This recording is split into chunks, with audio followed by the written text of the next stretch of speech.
Hello, welcome back to my channel, High Tunnel and Field Tomato Production. The day is April the 17th and it's the day we've been waiting for. We're transplanting from the flats back into the pots here. Now what I use is a 3-inch round pot. It's a 4-inch round pot, 3.5 inches deep.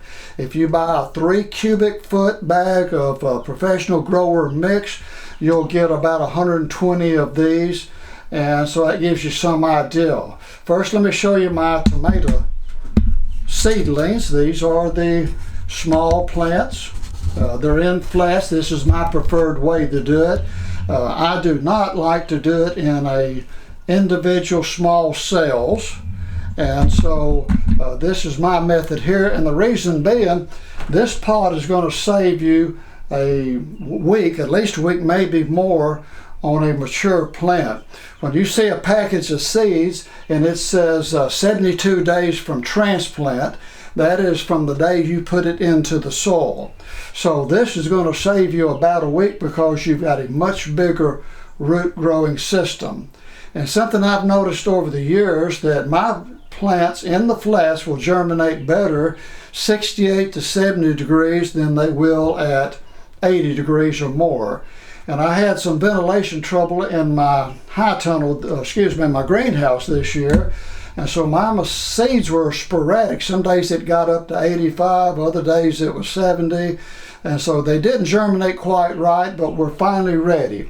I started those plants that you see there on March the 30th, and days about 2 weeks and 3-4 days past that, so we're finally ready to put them into our pots and everything. So let me just kind of show you my system doing that, and my wife is doing the camera today. So I'll just take one of the pot, go into the grower mix, and I want the grower mix, I want it sloppy, very wet, so that when I push it down, water comes out.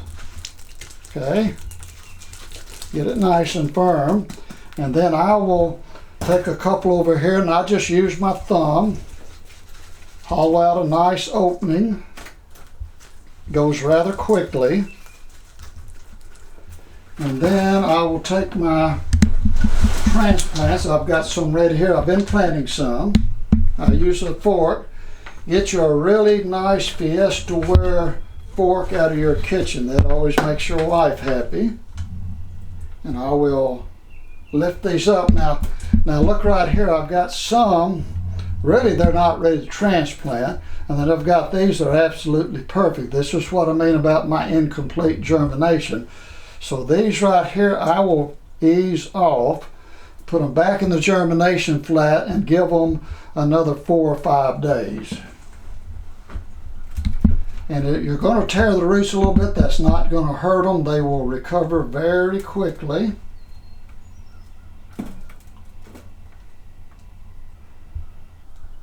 It's really hard to get these seeds in a flat evenly. All right, then lift it by the leaf. Now that ain't much of a root, but I'm telling you, it's not going to make a bit of difference.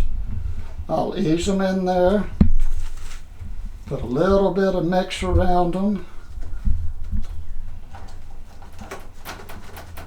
pack it down gently, and then I like to take my thumbs and go around the edge. And what I want to make is a little bit of a trough in there, so when I water, that water won't overflow the pot, so don't overfill it. And then these go into, now let me get one of these bigger ones here, nice. This is really about 3 or 4 days past when I like to transplant them, but due to the incomplete germination, I want to let some of them get a little bigger. So this goes down into the pot. And when I can, this germination mix is a little drier, so I like to put it in there. And pack it down. And this goes in here. These are bigger plants, these are smaller plants. And so you just keep that up. Now, probably within 4 days, I'll see these starting to actually grow a little bit. I know their roots are starting to expand, and I'll put a starter solution on them And I use a starter solution of a 945/18, and you will take about a tablespoon of it, tablespoon of Epsom salt, which is magnesium sulfate, and I'll put that into a gallon of water. And then I don't measure, I just put it in a small pitcher, like I've got a little small pouring thing here, and I'll give each one of them just a little dose. And as soon as I get this one flat here transplanted, then I'll give each of it water to settle the grower mix down around the roots, and that's pretty much all there is to it.